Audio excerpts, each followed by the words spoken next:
అజిత్ పవార్ మరణం ప్రమాదమా పొలిటికల్ కుట్రేదిన దాగుందా? పశ్చిమ బెంగాల్ సీఎం మమతా బెనర్జీ సంచలన వ్యాఖ్యల వెనుక కారణమేంటి? అజిత్ మృతిపై అసలు కుటుంబ సభ్యులేమంటున్నారు?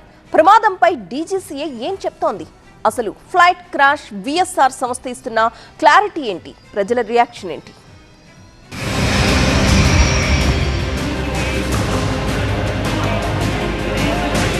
మహారాష్ట్ర బారామతి అజిత్ పవార్ ఫ్లైట్ క్రాష్ దుర్ఘటన అందరినీ కలిచివేసింది. ఇప్పుడిప్పుడే అసలేం జరిగిందన్న విషయాలు బయటకు వస్తున్నాయి. ప్రమాదం జరిగిన ప్రాంతంలో అజిత్ పవార్ మృతదేహాన్ని గుర్తించిన వెంటనే మహారాష్ట్ర అంతటా విషాద ఛాయలు అలుముకున్నాయి. ముంబై, పూణే, బారామతి సహా అనేక ప్రాంతాల్లో ప్రజలు స్వచ్ఛందంగా రోడ్లపైకి వచ్చి నివాళులు అర్పించారు. పార్టీ కార్యాలయాల దగ్గర, ప్రభుత్వ భవనాల ముందు అజిత్ పవార్ ఫోటోలతో ప్రజలు కన్నీటి పర్యంతమయ్యారు.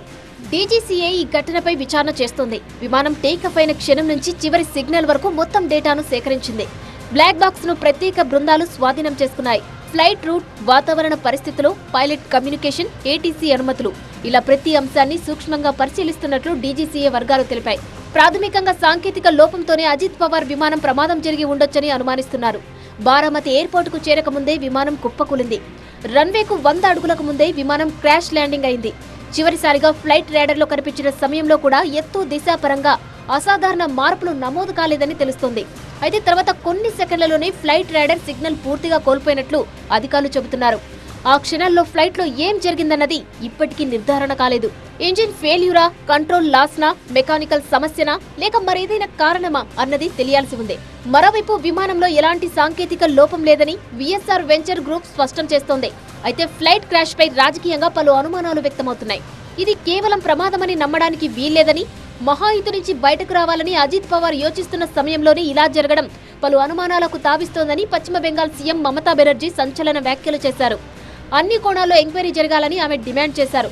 మరోవైపు పవార్ కుటుంబం కన్నీరు మున్నీరవుతుంది. అజిత్ మృతి తనను తీవ్రంగా కలిచివేసిందని, తన జీవితంలో అత్యంత బాధాకరమైన రోజన్నారు శరద్ పవార్. అయితే మమతా బెనర్జీ చేసిన కుట్ర వ్యాఖ్యలను ఆయన ఖండించారు.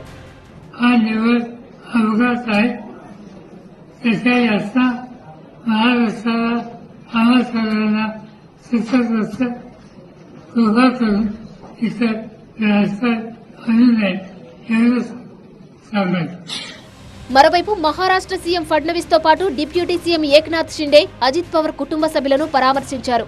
మహారాష్ట్ర ఒక మహానాయకుడిని కోల్పోయిందని కేంద్ర మంత్రులు ఆవేదన వ్యక్తం చేశారు. ఢిల్లీ నుంచి గల్లీ వరకు నేతలంతా రాజకీయ భేదాలను పక్కన పెట్టి అజిత్ పవార్ సేవలను గుర్తు చేసుకున్నారు.